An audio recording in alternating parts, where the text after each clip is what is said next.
हमने पढ़ा हुआ पहला कुरिन्थियों की पत्री में हम चलते हैं।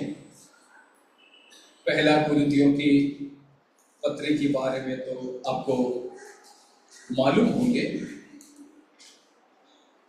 कुरिन्थ की कलीसिया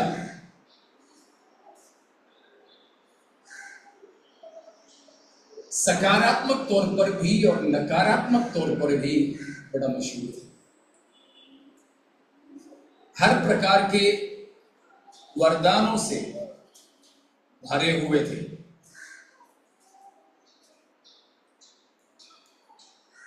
देखो उसकी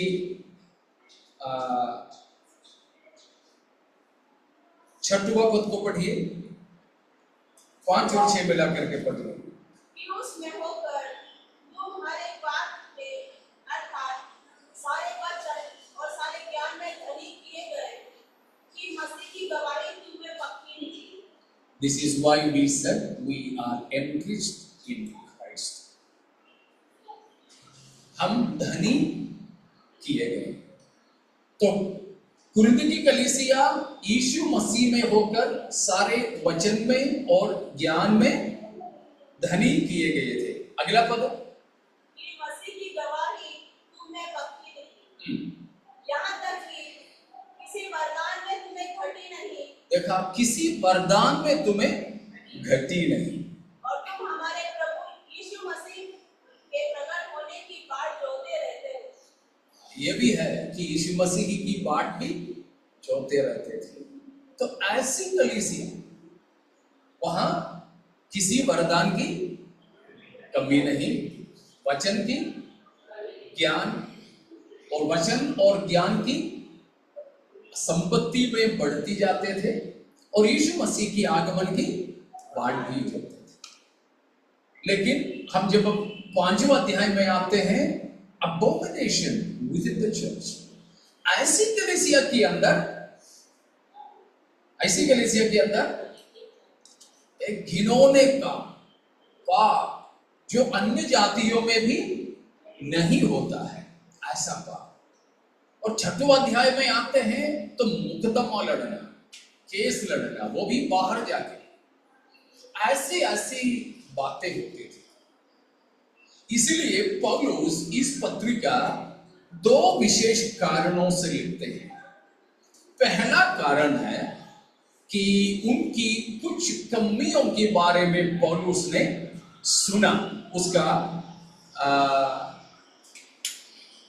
10वां पद से लेकर के जब हम पढ़ते हैं, वहां पर पौलुस कहता है, 10वां पद को पढ़े। मेरे भाइयों, मैं तुमसे हमारे प्रभु यीशु मसीह के नाम से विनती करता हूँ, तुम सब एक ही बात कहो और तुम में फूट ना हो, परंतु एक ही बात और एक ही वक्त होकर मिले रहो। कहने का कारण है 11वां पद, क्योंकि हे मेरे भाइयों, लोहे के घराने के लोगों ने तुम्हारे विषय में बताया है कि तुम में झगड़े हो रहे हैं। पौलुस ने सुना कि कलीसिया में झगड़े हैं। देखो, ये सारे वरदान हैं, वचन की बात है, ज्ञान की बात है, मसीह की बाट जोड़ रहे हैं, लेकिन उस बीच में झगड़े। इसलिए 3रा अध्याय में जब आता है तो पौलुस बताता है कि तुम शारीरिक हो, you are carnal beings, not spiritual beings. शायद वो हमारी एक पेंडिंग विषय है, सार्किकोस, सुकिकोस, निमाटिकोस, ठीक है ना? सार्किकोस, सुकिकोस एंड निमाटिकोस। शारीरिक, natural man, carnal man, spiritual man. स्वाभाविक मनुष्य, शारीरिक मनुष्य और आत्मिक मनुष्य, उसको हमें सीखना है। अब बहुत अच्छा समय था उपवास के समय में, लेकिन आप लोगों के पास में हमें जमा होने का वक्त नहीं। अक्सर मैं कलीसियाओं में ऐसे करता था, जब हम लोग लंबे उपवास लेते थे, अक्सर हम लोग बाहर से कोई मेहमानों को प्रचार के लिए बुलाते नहीं थे, कोई भविष्यवक्ता को नहीं बुलाते थे। लगातार इस प्रकार हम 3 दिन सभा चलते थे, सुबह, दोपहर और शाम। ऐसे 3 सभाओं में ऐसे विषयों को लंबे अरसे से हम लोग सीखते थे। ये है हमारा परिचय, लेकिन हमारे इस कलीसिया में वो नहीं हो पा रहा है। लंबे उपवास के समय में ऐसे हुआ करता था। अगर आप लोग तैयार हैं तो हम तैयार हैं। उपवास में तो है ही, प्रभु चाहे तो अगला 2 हफ्ता और शायद हम रहेंगे उपवास में। 1 हफ्ता हो गया तो ठीक है। तो ऐसे किसी समय में ही हम इन बातों को मनन कर पाएंगे, नहीं तो बड़ा मुश्किल हो जाता है। तो हम यहाँ पर कुरिन्थ की कलीसिया में ये सब प्रकार का सकारात्मक बातें होता था, तो भी उनकी जीवन में ऐसे भी सारे नकारात्मक चीजें होती थी। पाप, झगड़ा, लड़ाई, फूट, और मुकदमा लड़ना, केस लड़ना, कोर्ट कचहरी, और शारीरिक दशा में ही रहना। Born but not grown. आत्मिक जन्म तो हो गया मगर बड़े नहीं होते हैं। Most people grown in the church but not in Christ. काफी लोग हैं कलीसिया में, एक्लीसियास्टिकली, ऑर्गेनाइजेशनली वे बढ़ते हैं, कलीसिया में बढ़ते हैं, लेकिन किसमें नहीं? मसीह में नहीं। कलीसिया में आप सबसे पीछे वाला विश्वासी ही बने रहो, चलेगा, लेकिन मसीह में हमें बढ़ते जाना। बहुत सारे लोग हैं कि ऐसे संगठन के तौर पर, ऑर्गेनाइजेशन के तौर पर, ठीक है ना, डिनोमिनेशन के तौर पर वो बड़े होते हैं, लेकिन मसीह में बालक बने रहते हैं। तो इस तरह की सारी बातें पौलुस ने जब सुना तो पौलुस बताता है मैंने सुना है ऐसे। तो इसलिए उस विषय में मैं तुम्हें कुछ बताना चाहता हूं। और 11वें अध्याय में भी जहां हम लोग प्रभु भोज के बारे में पढ़ते हैं, उधर में पौलुस उन्हीं फूट और झगड़े के बारे में बताता है। कौन सा अध्याय है? 11वां अध्याय। कौन सा वचन से है? अजी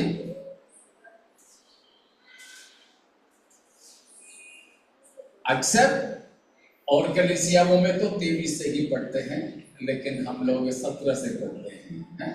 17 से लेकर पौलुस कहता है यही बात कि तुम्हारे बीच में फूट होता है।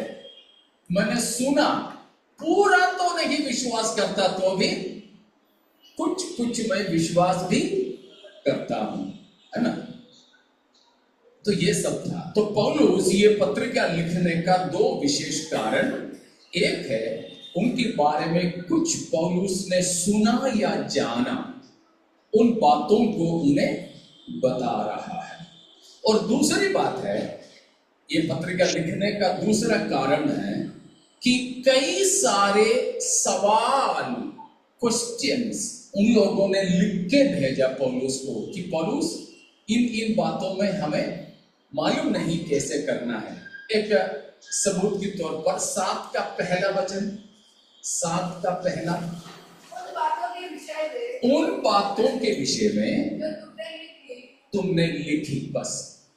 तो कई बातें कलीसिया ने पौलुस से लिख करके पूछा कि पास्टर इसके बारे में क्या है, ये कैसा है, क्यों है। तो ये 2 कारण, ये 2 बात समझ में आ रहा है ना। पहला, कुछ पौलुस ने सुना या जाना, दूसरा कलीसिया ने ही उन्हें लिख करके भेजा।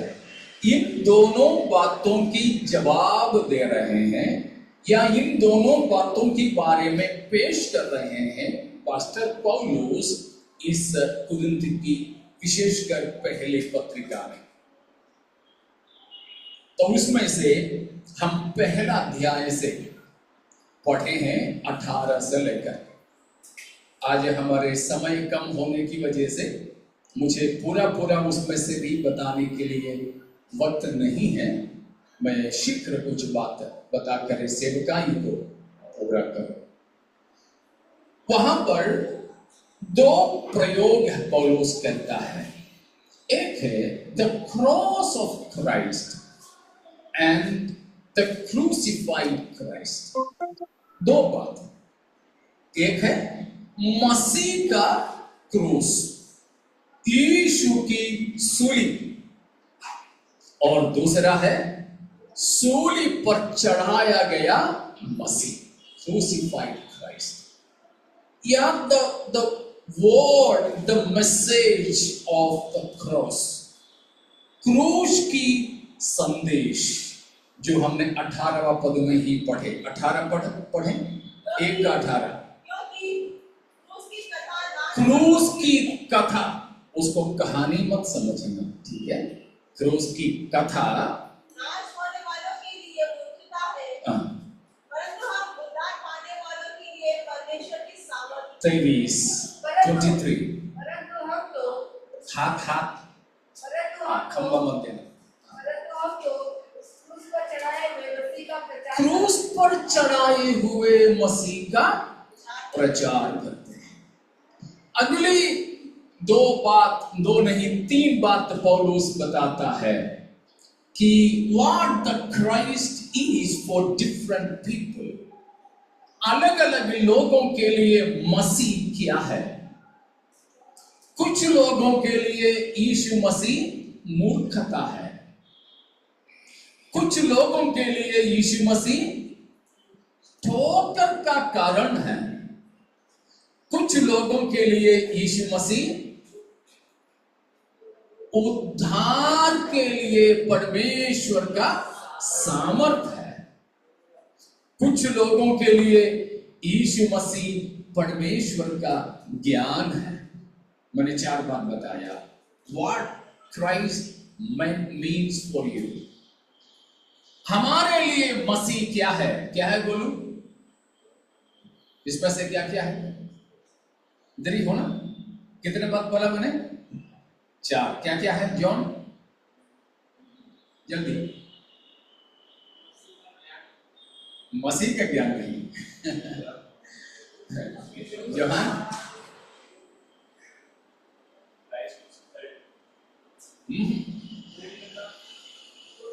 जोहान?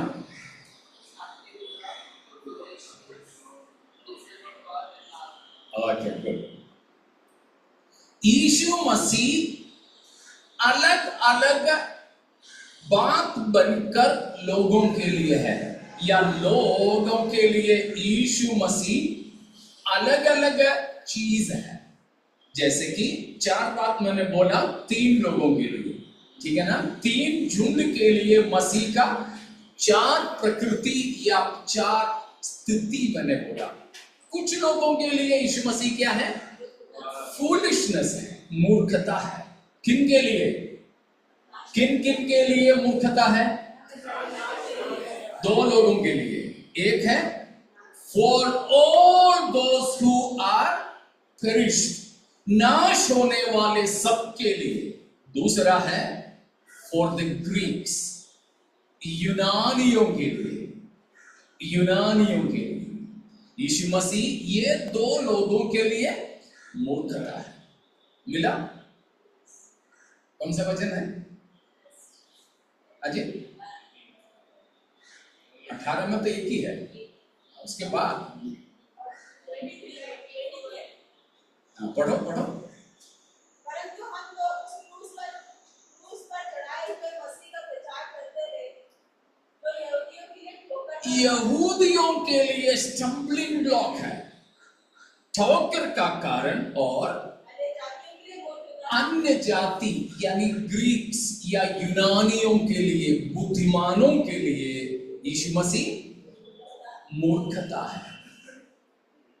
ठीक है ना? तो देखो, 2 लोग, नाश होने वाले और अन्य जाति के लोग, उनके लिए यीशु मसीह मूर्खता है। यहूदियों के लिए यीशु मसीह, बोलो, मेरा साथ खड़ा कर दूंगा। यहूदियों के लिए यीशु मसीह ठोकर का कारण है, लेकिन हमारे लिए हालेलुया, हमारे लिए उद्धार के वास्ते परमेश्वर का सामर्थ्य। और 30वां पद में और भी कुछ बताया, लेकिन वहां जाने के लिए मैं नहीं चाहूंगा। पढ़ लो वैसे 30वां पद।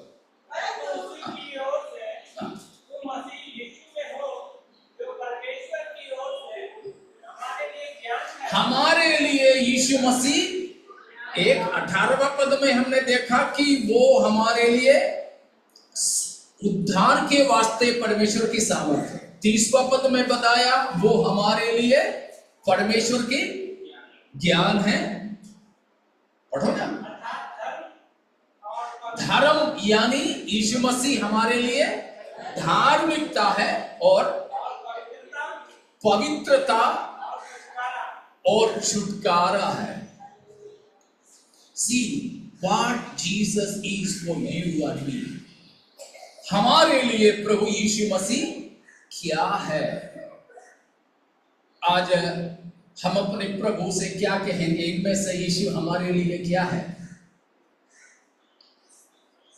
हालेलुया, मूर्खता है, ठोकर का कारण है। हालेलुया। और पौलुस ये भी बताता है 23वां पद में, He is our message, वो हमारा प्रचार का संदेश है। The theme of our message, हमें और कुछ प्रचार करने के लिए नहीं है। हमें चंगाई के बारे में, चमत्कार के बारे में, आने वाली आशीषों के बारे में और राजनीति के बारे में, कौन कहां राज करेगा, इन किसी बारे में हमें नहीं प्रचार करने के लिए, लेकिन हमें प्रचार करने के लिए एक ही संदेश है, वो है क्रूस पर चढ़ाया गया हमारे प्रभु यीशु मसीह। हालेलुया। मैं उसमें एक और विशेष बात बोलता हूं। आज विवरण के लिए वक्त हमारे पास कम है। हम सब स्वर्ग जाने की उम्मीद में है ना? जाना ना? कैसे जाएंगे? कौन सी गाड़ी से? कैसे जाएंगे? पापा की कार से नहीं जाएंगे। फिर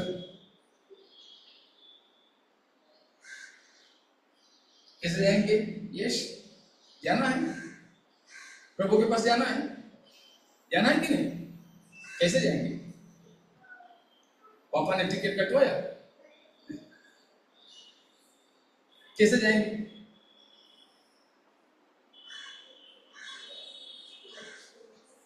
जोर से बोलो। बाकी समय में जैसे चिल्लाता ना वैसे बोलना। लेके जाएंगे कैसे? बादल होंगे, ठीक है। तो हमें जाना नहीं, परंतु हमें लेके जाएंगे। कैसे? कैसे जवान?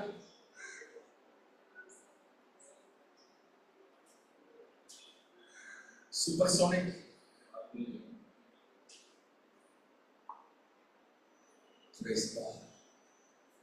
कैसे? दो चीज है उसके लिए, दो चीजें। क्या क्या है? यूहन्ना 5:25 में, पहला थिस्सलुनीकी 4:16 में एक बात के बारे में बताया है, वो है the shout of the Lord. और अदरवाइज यूहन्ना कहता है परमेश्वर का पुत्र का शब्द। पौलुस कहता है शाउट ऑफ द लॉर्ड, प्रभु का ललकार। यूहन्ना 5 में परमेश्वर का पुत्र का शब्द यानी वचन। और उन्हीं बात को पौलुस कहता है पहला थिस्सलुनीकी 4:16 में, प्रभु आप स्वर्ग से उतरेगा तब क्या होगा?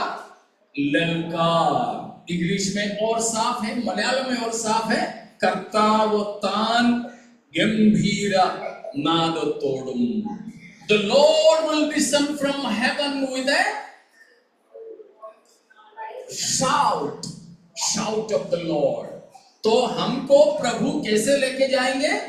एक है प्रभु की मुख की वचन से, प्रभु की मुंह से निकलने वाला वचन से, the word of the mouth of the Lord, हमारे प्रभु की मुख की वचन, द अटर्ड वर्ड से।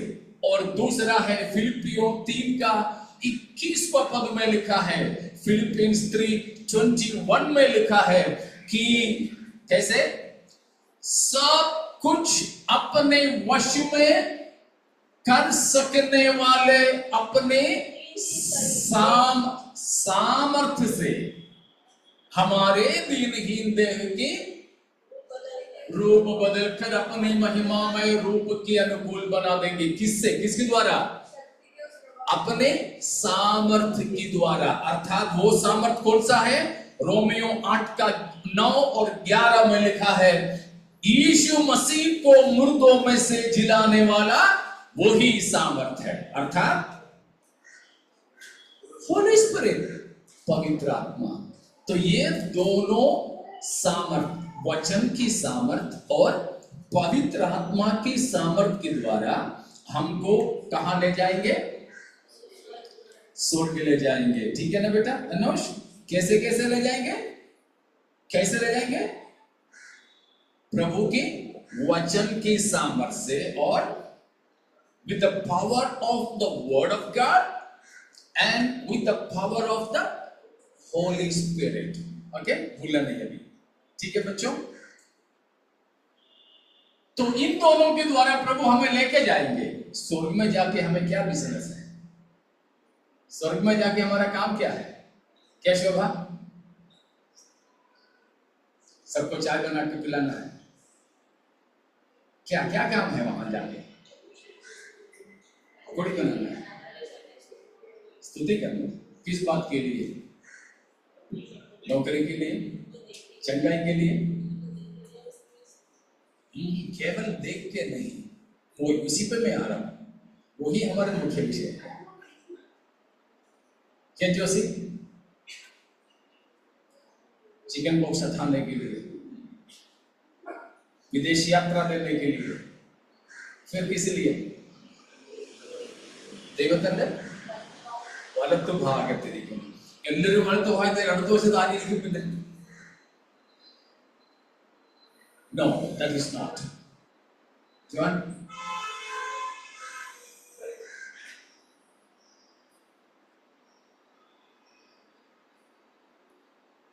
क्या होगा?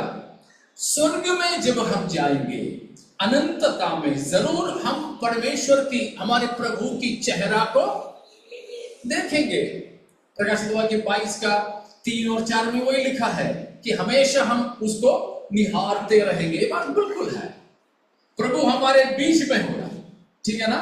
हम प्रभु के चारों ओर, जैसे प्रकाशित वाक्य 4 अध्याय में है, यीशु परमेश्वर बीच में और चारों ओर 24 प्राचीन। वैसे हम लोग आगे पीछे नहीं होता है परमेश्वर को, जहां से भी देखो हम परमेश्वर के सामने ही होंगे। ठीक है ना? इसीलिए पीठ पीछे वाली बात नहीं है। दाएं हाथ करके लिखा परमेश्वर की वो सामर्थ्य को दिखाने के लिए जरूर है। तो हम प्रभु के चारों ओर, प्रभु होगा हमारे बीच में। प्रकाशित वाक्य 21:3 में भी लिखा है, वो उनके बीच में रहेगा। ठीक है ना? तो हम चारों ओर होंगे, लेकिन क्या कर रहे होंगे हम? किसी लिए worship? Worshipping for what would be the key theme of that worship? The slain lamb of God. आज देखिए, हमको यीशु मसीह की, हमने जो बोला, गीत भी गाए थे, खुश आनंद आनंद आनंद है, प्रभु की आगमन की खुशी है। जरूर प्रभु की आगमन आज हमारे लिए खुशी की बात है, लेकिन यीशु मसीह आने के बाद में वो खुशी रहेगा क्या?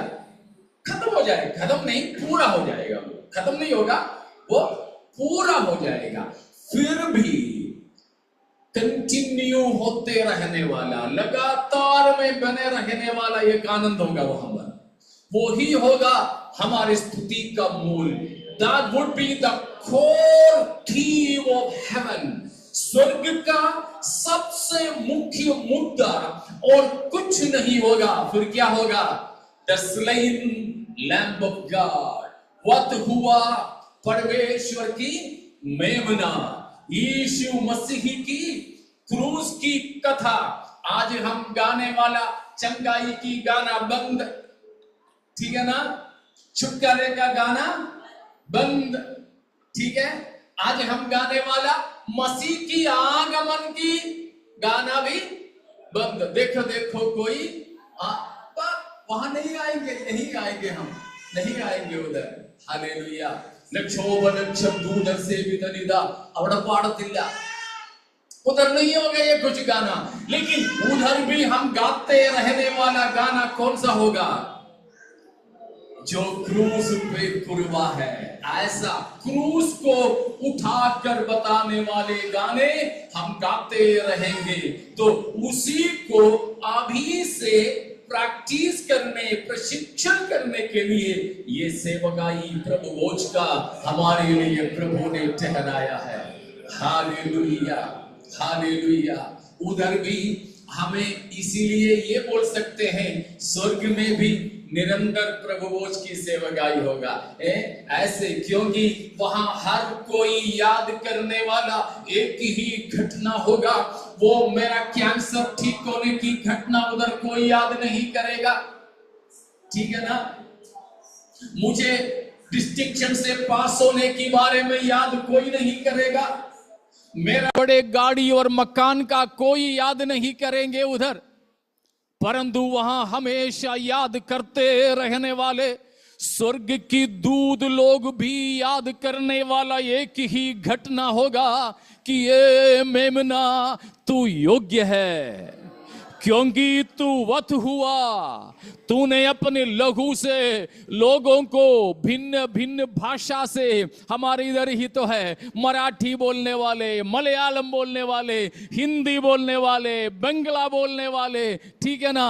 अलग अलग भाषा की, संस्कृति की, कौम के लोगों को तूने खरीद लिया पिता के लिए।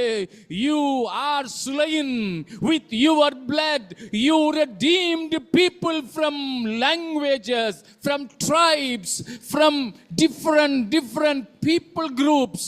यही वहां गाते रहेंगे। तो प्यारो, आज भी हम उन बातों को स्मरण करते हुए इस प्रभु भोज की ओर आ जाएं। यीशु मसीह हमारे लिए वध हुआ, लेकिन वो यीशु मसीह संसार के ज्ञानवानों के लिए तो मूर्खता है। हालेलुया। सोक्रेटिस, अरिस्टोटल, प्लेटो जैसे यूनानी दार्शनिकों की वंश परंपरा के यूनानी लोग, ज्ञानवान लोग, उनके लिए मूर्खता है। अरे ऐसे नंगा नंगा मारे जाने वाला कोई देवता होता है, कोई ईश्वर होता है? ना ना ना ना, उनके लिए ये तो मूर्खता। अरे मरने के बाद कोई जी उठेगा क्या? पौलुस ने प्रेरितों के काम 17वां अध्याय में भी यीशु मसीह की जी उठने के बारे में प्रचार किए, तो वहां के ज्ञानवानों ने ठट्टे में उड़ा दिया। और यहूदी लोग इंतजार कर रहे थे एक मसीह का, एक छुटकारा दाता का। They were expecting a military Messiah who would revolt against the Roman rule and set them free from their clutches. रोमियों के विरोध में मोर्चा खोल के यहूदियों को रोमियों की हाथ से छुड़ाकर अपना राजा बनने वाला एक फौजी, एक सैनिक, एक लड़ने वाला एक राजा मसीह का इंतजार कर रहे थे, तो देखो बेसहारा होकर क्रूस पर टंगा पड़ा एक क्रूसिफाइड मसाया। नो, वो तो हमारे लिए ठोकर है नहीं, लेकिन परमेश्वर का धन्यवाद हो, यीशु मसीह हमारे लिए परमेश्वर का ज्ञान बना। उसने हमारी मूर्ख मनों को खोला, इसीलिए परमेश्वर का ज्ञान यीशु को हम समझ पाए। हम लोग घमंड करते हैं यीशु पर, हम लोग यीशु की क्रूस पर घमंड करते हैं। वो हमारे लिए मूर्खता नहीं, वो हमारे लिए ठोकर का कारण नहीं, परंतु वो हमारे लिए ज्ञान है, वो हमारे लिए उद्धार है, वो हमारे लिए घमंड का कारण है। तो आओ प्यारो, उस क्रूस को ऊंचा उठाते हुए हम अपने प्रभु के उपस्थिति में आ जाए, वो क्रूस को याद करते हुए इस प्रभु भोज में हम प्रवेश हो जाएं। हालेलुया। बाकी है तो वो हम अगले किसी समय में मनन करेंगे। हालेलुया। ये क्रूस के लिए और क्रूस पर चढ़ाया गया मसीह के लिए हमारा दिल धन्यवाद से भरे हो। हालेलुया। अब व्हाट इज आवर ऑब्लिगेशन?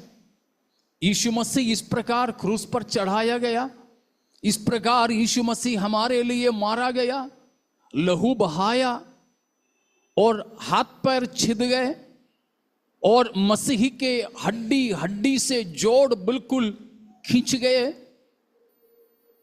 प्यासा हुआ और पिछले रात पकड़ा गया, समय से किसी ने मसीह को पानी नहीं पिलाया, इसीलिए प्यासे मसीह क्रूस पर भी चिल्लाया, मैं प्यासा हूं। और दाऊद ने उसके बारे में भविष्यवाणी किया कि प्यास से मसीह का जीव कहां अन्नाकोड़ पट्टिയിരിക്കുന്നു, कि बिल्कुल, हिंदी में दूसरा एक शब्द दिया है, वो मुझे कहा तारू से चिपक गए, इतना प्यासा हुआ। इस मसीह के लिए हम क्या करें अब? What's our obligation? हम क्या करें अब? जैसे मलयालम में गीत है, യേശുവേ രക്ഷാദായക എല്ലാ സ്റ്റാൻസായും പറയുന്നു, എനിക്കായിട്ടല്ലയോ. ഏറ്റവും ഒടുവിൽ പാട്ടുകാരൻ പറയുന്നു, നിനക്കായിട്ടെന്നും എന്ത് ചെയ്യും, ഞാനിനി ജീവിക്കും. स्तोत्रम। तो अब मसीह हमारे लिए ऐसा मारा गया, तो हमारा फर्ज क्या है? हम मसीह के लिए जिए, अपने आप को कहें, प्रभु मेरे लिए, जैसे गलातियों 2:20 में बताया, जैसे पहला पत्रस 2:24-25 में बताया कि हम अब उनके लिए जिए जो हमारे लिए मरा है। हालेलुया। दूसरा कुरिन्थी 5:14-15 में भी वही बात बताया है, अब हम अपने लिए ना जिए, जबकि कोई हमारे लिए मरा, तो हम अब उनके लिए जिए। आओ प्यारो, पिछले दिनों अगर ऐसा मरा मसीह के लिए, हम उस मसीह की महिमा के लिए जी नहीं पाए, हमारे जीवन में हुए आए तमाम पापों को, अपवित्रताओं को, अशुद्धताओं को अपने प्रभु से मानकर, हमारे तमाम पापों को प्रभु के सामने छोड़कर एक पवित्रीकरण के लिए परमेश्वर के सामने हम आए। ये समय है अपने आप को परखने का। हम सब खड़े हो जाएं।